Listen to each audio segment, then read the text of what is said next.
It was a chilly Thursday morning in New York City. People rushed through Grand Central Station holding coffee cups, checking their phones, hurrying to work or catching their trains.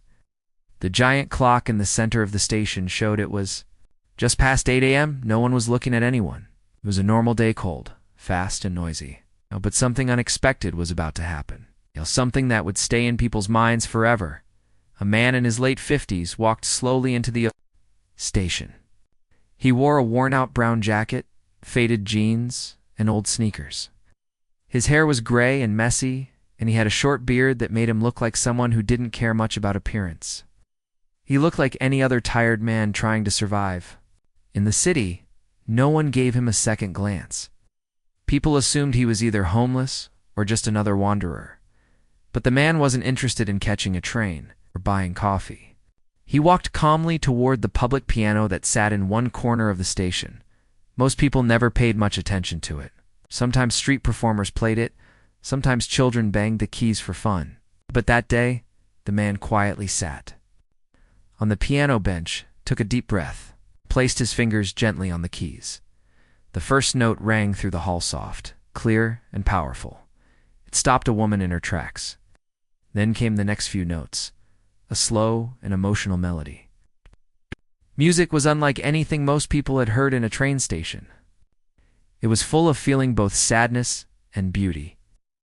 A few people turned to look, then more heads turned. Within minutes, people began slowing down. They stopped walking. They formed a small circle around the piano. The man didn't look up.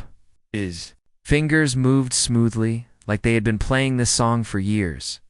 His eyes were closed, and he seemed lost in the music. Some people started recording him on their phones. Others just watched, silent and amazed. The sound of the city disappeared for a while. All anyone could hear was the piano. Children sat cross-legged on the floor. A businessman in a suit stood frozen, holding his briefcase. A young woman with tears in her eyes whispered, "This is beautiful." The melody was haunting, almost like it came from a movie or a dream. It wasn't a famous song. No one could name it, but it felt familiar, like something deep inside the heart. The kind of music that made you remember people you loved or moments you missed. A teenager whispered to his friend, "I bet he's a professional pianist." Another said, "Maybe he used to play in an orchestra." But the truth was, no one really knew who he was. His clothes didn't match his talent. He wasn't asking for money, didn't have a sign or a tip jar. He was just playing one. Woman tried to speak to him after the song ended, but he simply smiled, nodded politely, and started playing another piece, this one more upbeat. Almost joyful, but still with a touch of mystery. The crowd grew larger. A police officer, curious about the gathering, came to see what was happening. Even he stood quietly for a few minutes, listening. A street artist who had been drawing nearby whispered, "He's got a story. The kind of music doesn't come from nowhere." She sketched him quickly on her pad, capturing the expression on his face as he played. People began to wonder who he was.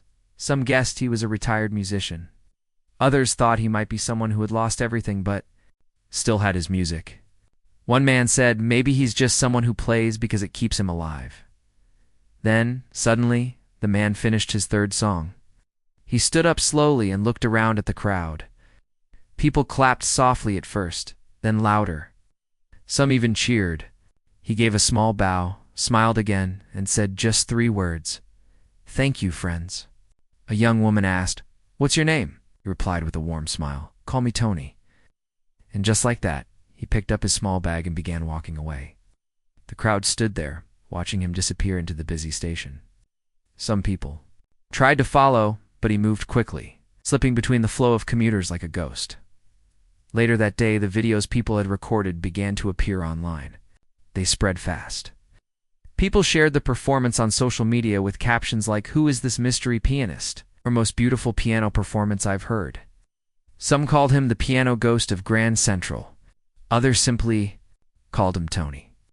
Musicians and music lovers around the world started talking about the video. They said his technique was flawless, and the emotion in his music was real and deep. A few older listeners said the melody reminded them of a forgotten piece from the 1980s. Something played only once or twice in public by a man named Anthony Whitaker. billionaire who had disappeared after his wife passed away. But that seemed impossible. Tony didn't look like a billionaire. He looked like someone who had been through pain, who had lost things, but found a way to keep going. Still, the way he played, the expressions on his face, the songs he chose, it all hinted at a story far bigger than what anyone imagined. Over the next few days, people returned to the station hoping to see Tony again. Some waited for hours. Some brought musical instruments in case he came back and they could play with him. But Tony didn't return. He had vanished, just like he had appeared quietly, like a shadow passing through. And yet the feeling he left behind didn't fade. People spoke to each other more in the station. Strangers shared stories. Some started learning piano. A little girl who had never spoken much began to hum the melody from Tony's song. It was like something inside people had been touched by that moment. The question remained, who was he? Why did he come? And most importantly, what was the secret behind the music he played? No one had the answers yet, but one thing was clear. Tony wasn't just another man passing through the station. His music had reached into people's hearts and left behind a mystery that no one could forget. The world had heard the first whisper of a story, far deeper than anyone had expected. And it had all started with one man, one piano, and a melody filled with memories. What nobody knew was that this quiet stranger had once lived in a world of power, wealth, and pain. And the piano was his only way to speak without words. That day in Grand Central Station was just the beginning. The mystery man who played the piano at Grand Central Station was gone, but his music had stayed in everyone's hearts. The crowd that had gathered around him that day couldn't stop thinking about the performance. It wasn't just the beauty of the music hit, was the feeling it gave them. It had been magical. It had stopped time for a few moments. People who had never spoken to each other were now sharing theories and thoughts. Tony, the man had said when someone asked his name, is Tony. But who was he really? That day, dozens of people had recorded his piano performance on their phones. Within hours, the videos were posted online. One video was shared by a popular Instagram musician. Another was uploaded to YouTube with the title, "Homeless Man Plays Piano in NYC, Leaves Crowd in Tears." Within 24 hours, it had 1 million views. The comments section was filled with questions. Who is this guy? Why does that melody sound familiar? This is the most emotional piano playing I've ever seen, I cried, watching this. There's so much pain in that music. What? I think I know that tune, but from where? People on Reddit and Twitter started investigating. They slowed down the video, zoomed in on his face, and noticed small details. One person pointed out the unique watch he was wearing, a rare model that only a few wealthy collectors owned. Another user noticed a tattoo on his wrist. It looked like musical notes, but not from a regular song. Someone managed to copy the notes from the video and match them with an old composition published decades ago by a rich man named Anthony Whitaker. That name started to pop up everywhere. Anthony Whitaker had been a billionaire known for his business empire in technology and art. But most people remembered him for his sudden disappearance almost 10 years ago. After his wife died from cancer, Anthony left the public eye. His company was handed to others, and he was never seen again. There were rumors. Some said he went to live in the mountains. Others thought he had moved to Europe. But no one ever confirmed anything. Until now, maybe. People began comparing photos of Anthony Whitaker from before he disappeared with the man in the video. The resemblance was strong. The facial features, the nose, the eyesavin, the way he sat when playing the piano, everything started to match. Some people refused to believe it. No way a billionaire is out here playing piano in train stations, one user wrote. That guy looks like a street performer, not someone who had his own private jet. But others started digging into old interviews and articles about Anthony Whitaker. A journalist from a music blog remembered a rare interview from years ago. In it, Anthony had said, "My wife and I used to sit by the window at night. I played the piano while she listened. She said it was the only time her pain went away." The journalist went back and listened to that interview again. Then she listened to the song Tony played in the video. Her hands trembled. It was the same. Melody, not exactly the same, but very close. The emotions, the tempo, the notes, it had to be connected. The journalist published an article titled, "Is the Grand Central Pianist Really Anthony Whitaker?" It spread across news sites quickly. Reporters, fans, and curious people all wanted to know the truth. Meanwhile, Tony, the mystery pianist, was seen again. This time he was playing in Central Park. It was early morning, and he was sitting at another public piano. A young man jogging by recognized him and live-streamed the performance on TikTok. Tony's hair was covered by a cap this time, and he wore a different jacket, but the playing was just as powerful. This time, the song was cheerful, with a light touch of sadness at the end, like a smile with a tear. After the song, a child clapped and handed Tony a small flower. Tony smiled warmly and thanked the child. Then he stood up and walked away once more, vanishing into the city. People started calling him the Phantom Pianist or the Piano Ghost. Some said he had no home. Others thought he was choosing a life of silence and music. But with every appearance, the rumors about his true identity grew stronger. A retired music professor from Boston University shared her thoughts on the news. "I met Anthony Whitaker once," she said in a video. "He came to our school to talk about the healing power of music. He played a short tune during his visit. I still remember it. The man in that video, he's playing the same tune, but now it's deeper, filled with years of sorrow and wisdom." Soon, a former security guard from the Whitaker estate contacted the press. He had worked at the billionaire's house for almost a decade before Anthony vanished. He looked at the video of Tony playing the piano and said, "That's him." Sure of it. Mr. Whitaker had a special way of closing his eyes when playing, and that little shoulder movement, he always did that. That's not a random musician. It's Anthony. Now, the story had gone beyond just social media. Big news. Outlets picked it up. Reporters went to the last known address of Anthony Whitaker. The house was empty and locked up. Neighbors hadn't seen anyone for years. But one neighbor remembered hearing piano music late at night for a few weeks, about 6 months ago. It was soft, the neighbor said, but you could feel the pain in those notes. Then one night it stopped. We never heard it again. One night a local reporter spotted Tony near a bookstore in Brooklyn. He was sitting quietly on a bench. The reporter approached gently and said, "Sir, are you Anthony Whitaker?" Tony looked at her and smiled sadly. For a moment he didn't say anything. Then he replied, "I used to be." Before the reporter could ask more, he stood up and walked away. That single sentence, "I used to be," became the headline across the country. People were fascinated. Some praised him for choosing a quiet life. Others wanted to know why he left everything behind. But one thing was certain, this man had a story that went deeper than anyone had imagined. Music experts began analyzing the pieces he played. They discovered the melodies were not from any published books or known albums. They were original. They were complex, built with layers of emotion.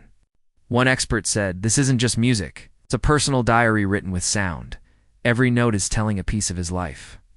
Soon, more people came forward who had seen him. A high school music teacher said Tony once came to a student performance and listened quietly from the back. Afterward, he left an envelope on the piano with $10,000 inside and a note that said, "For the dreamers, keep playing." Another man said Tony had visited a hospital and played for the children's ward before quietly walking away. With each appearance, Tony was not only sharing music, he was leaving behind acts of kindness. He was helping people without revealing his past or expecting anything in return. But the world still wanted answers. Why had he returned now? Why choose public pianos and not concert halls? What message was he trying to send through his music? In the background of all this excitement, some people noticed that Tony's songs were changing. At first, they were full of sadness and grief, but slowly they started carrying hope. Joy began to appear in small sections. The last song he played in Central Park ended with a beautiful rising note, like the sun coming out after a storm. People started thinking that maybe Tony was healing through his music.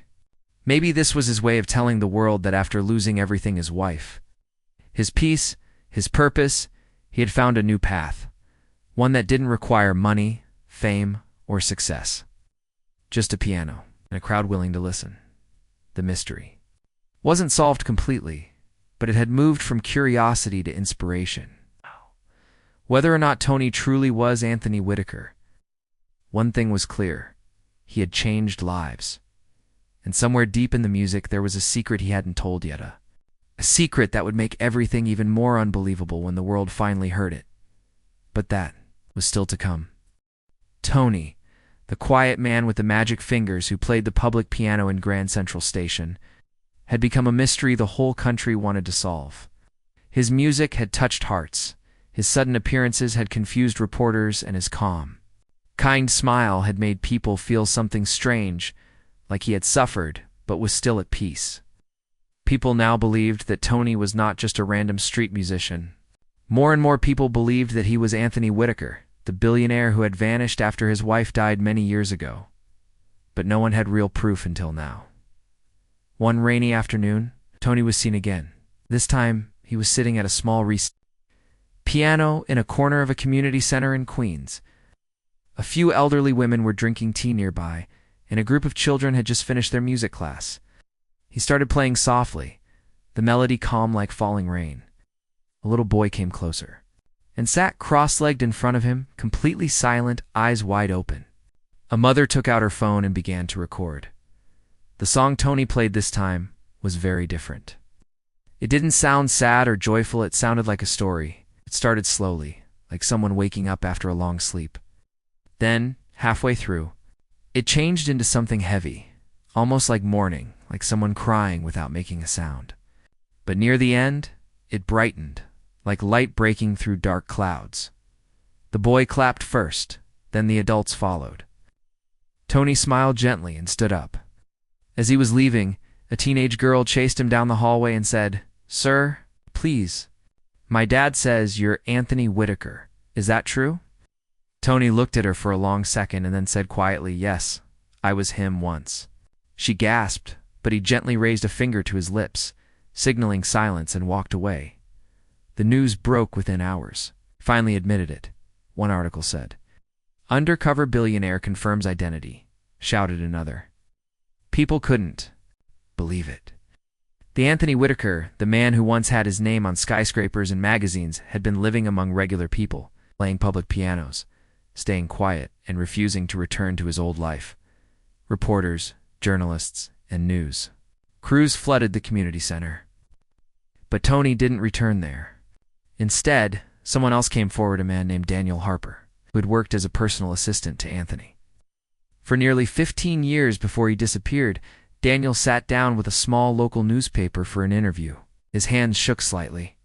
As he spoke, "Yes, that's him. That's Mr. Whitaker," Daniel confirmed. "I used to see him every day. After his wife Emily passed away, everything changed. He didn't care about meetings anymore. He didn't want to sit in boardrooms or argue with shareholders. He just stopped talking about the company and started playing music," Daniel said.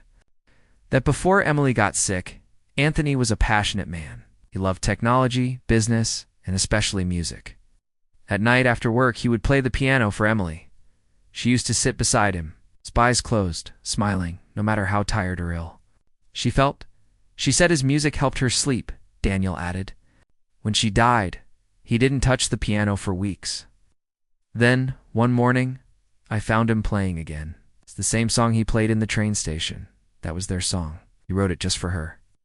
Daniel explained how Anthony slowly pulled away from the world.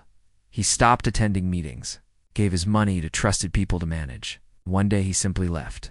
No warning, no note, just vanished. Daniel received a short text that said, "Thank you for everything. I need to go find myself."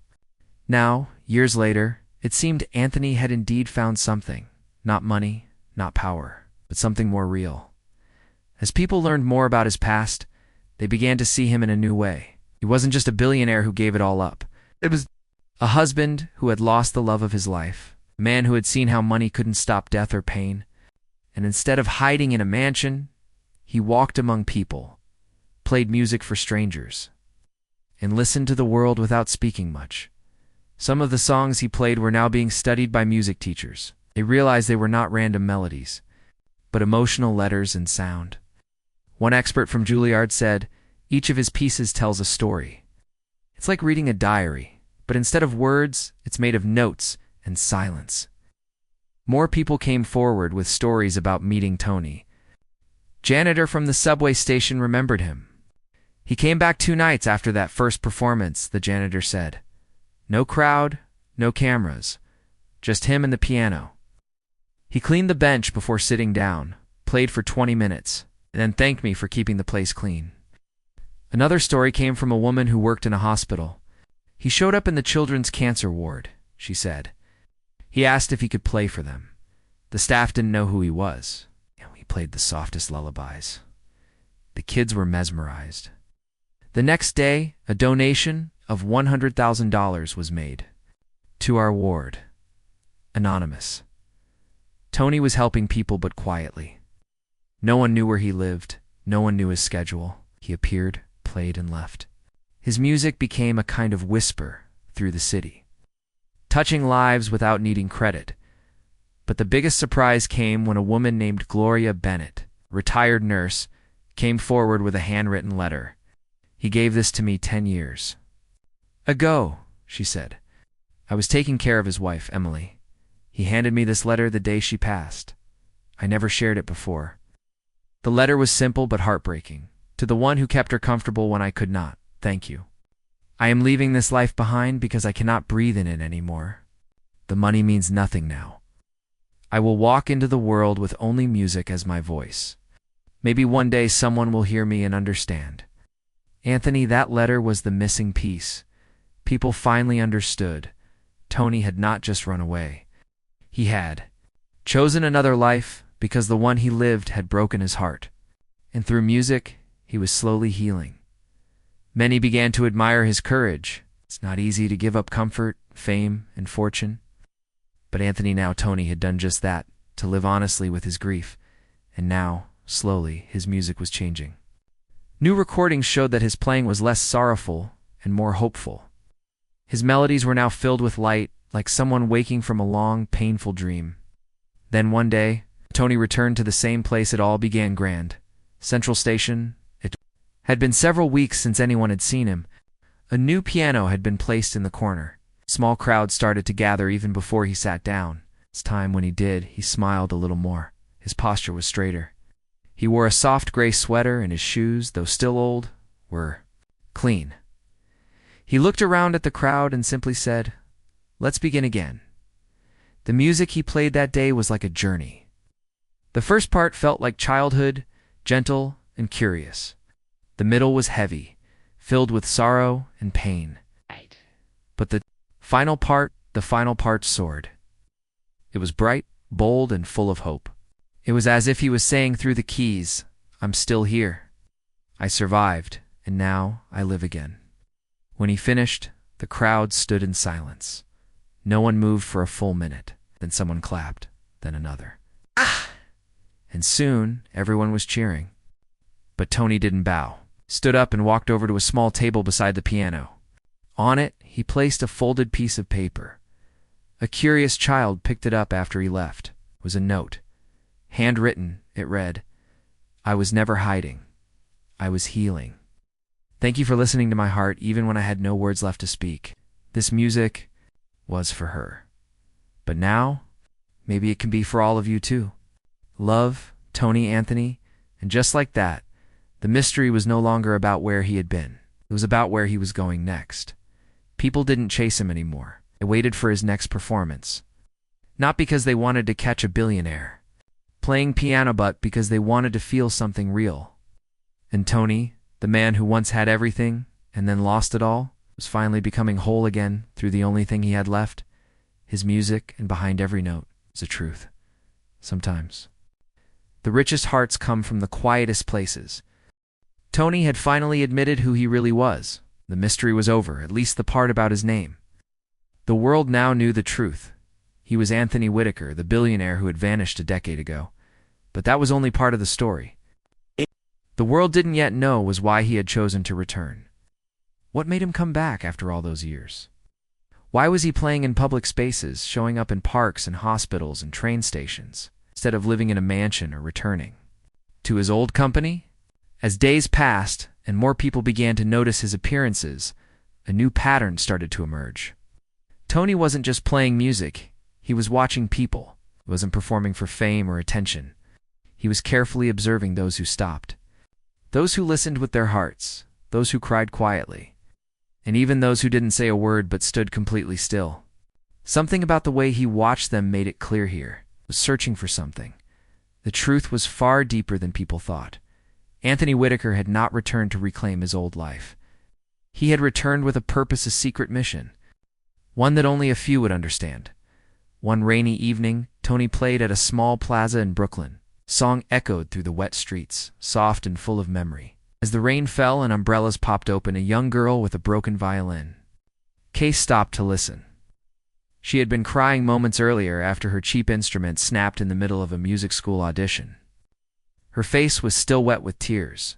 She stood there silently, and something about her drew Tony's attention. He didn't speak, but he smiled and nodded gently, as if saying, "It will be okay." Then he continued to play. The melody changed. Subtly. The new notes matched her emotion, pain, frustration, fear. But then the music shifted again, became hopeful, strong, full of encouragement, like a hand reaching out to someone drowning. 2 days later, that same girl's music school received a donation of $50,000 from an anonymous donor. The girl got a new violin and was invited back for another audition. No one knew who had donated the money, but she remembered the piano man and the way his music had changed when he saw her. This wasn't the only story like that. In fact, as people began comparing events, they realized something stunning. Wherever Tony went, good things quietly followed. People who listened deeply to his music, people whose eyes showed pain or hardship, often received unexpected help. Later, a tired-looking janitor who clapped louder than anyone at a park performance found out that his son's college tuition had suddenly been paid by a mysterious scholarship. A small children's clinic received a new wing just weeks after. Tony visited and played for the patients. None of these acts were public. There were no cameras, no headlines, no thank you speeches. Everything was anonymous, but the pattern was clear. Tony was using his piano not just to heal himself, but to find people who needed help, and quietly change their lives. It became clear to those who followed his journey closely. This was not just a return, it was a mission of kindness, done silently, without asking for anything in return. His music was a kind of emotional radar. He played, and the people who responded deeply were the ones he quietly helped. A famous journalist finally caught up with him near a quiet boardwalk by the sea. Tony had just finished playing for a small group of elderly folks sitting on benches. The sun was setting, casting a golden glow over everything. The reporter, holding a small recorder, approached gently. "Mr. Whitaker," he began, "you've changed so many lives since you came back. Why do you choose to do it this way?" So, quietly, Tony looked out toward the ocean for a long moment before speaking. "Because real help doesn't need noise," he said. "It just needs love. My wife, Emily, she used to say, 'Kindness is the music the world forgets to hear.' I'm just trying to bring that music back." He went on to explain something even more personal. After Emily died, he had lost his faith in people, in systems, in the very world he had helped build. He saw how money could build towers but couldn't hold a hand, saw how power could open any door but couldn't bring back a smile. So he left it all behind. But he didn't run away to hide. He left to understand. And over the years, he learned something powerful. When he sat at a piano in a public space and let the music speak, people forgot their masks. They forgot their pride, their anger, their loneliness. They simply listened. And in that moment of quiet, their truth came out. He could see it in their faces, their sorrow, their hope, their dreams. And that was when he knew who to help. He called it listening with the eyes. One of the most touching stories came from a woman named Rosa, who worked at a grocery store and supported her family alone. She had never played an instrument or even attended a concert, but one day, while on break, she passed through a park and heard Tony playing. The music stopped her in her tracks, reminded her of her father, who used to hum something similar before he died. She stood there, tears falling, unable to move. Tony looked at her only once. Then he played something different, gentler, like a lullaby.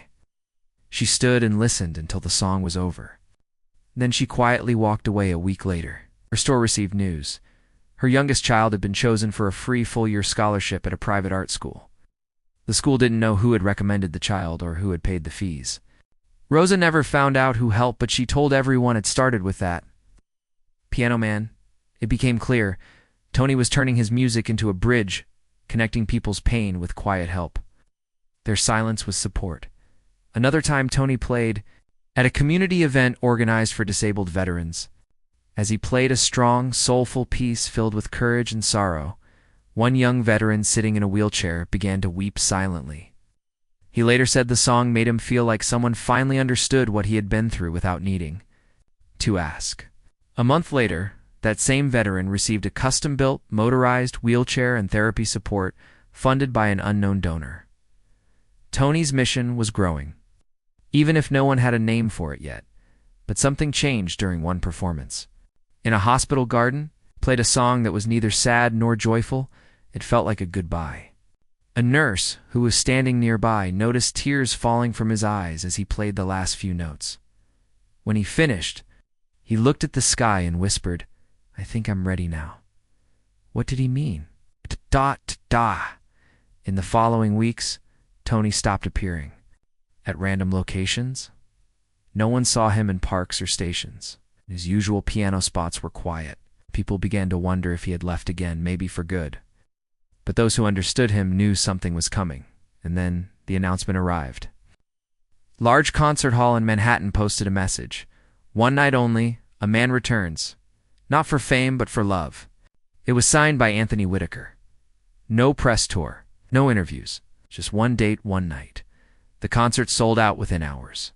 The night of the performance, the hall was filled with people of all ages, some who had seen him before, some who had never heard him play, but were moved by his story. The stage was simple. A grand piano stood in the center under soft lights.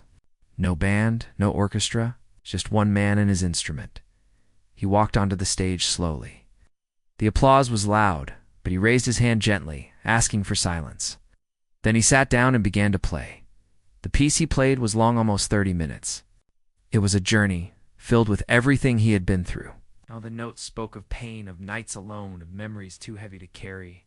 But they also sang of kindness, of strangers who listen, of healing, and finally, of peace.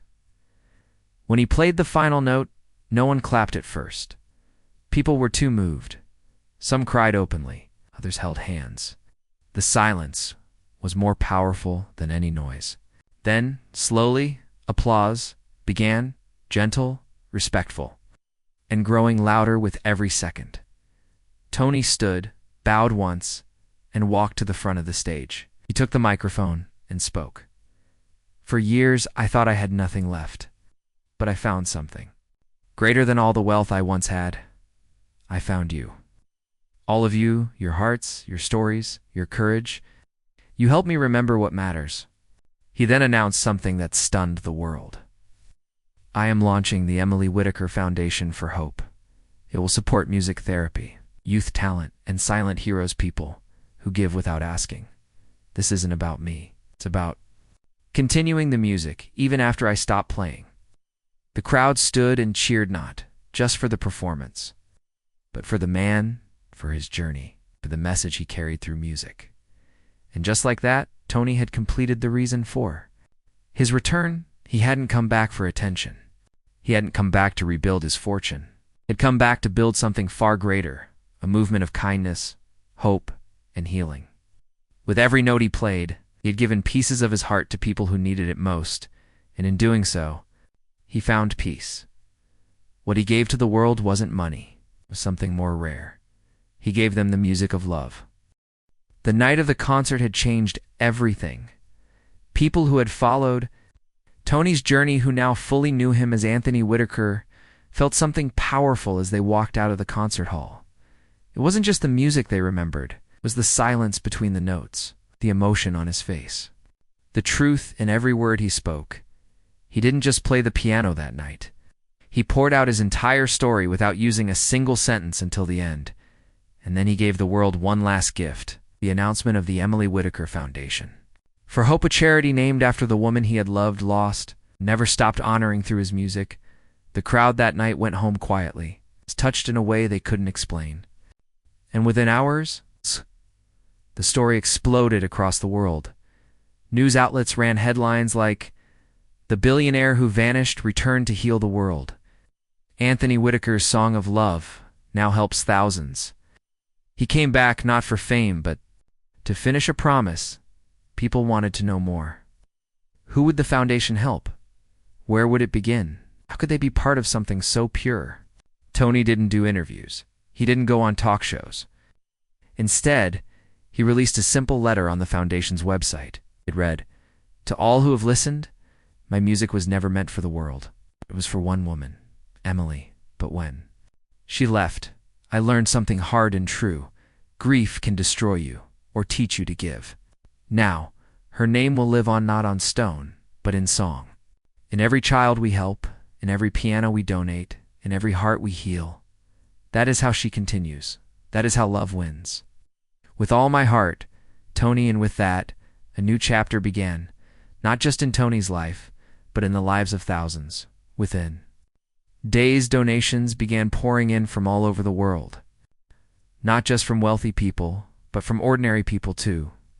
A retired teacher gave $5. A group of school children raised $80 from a lemonade stand. A man in Tokyo sent a handmade origami piano with a thank you note. The foundation began its work. Immediately, its first project was building a small music therapy room in a hospital for children battling cancer. Just like the place where Tony had once played quietly for a room, full of kids who barely smiled until he touched the keys. The next project was even more personal. Tony visited his wife's old high school, the place where she first learned music and played in the orchestra. With the school's permission, he built a music scholarship program in her name. Each year, a student from a low-income background would get a full scholarship to study music at any college of their choice.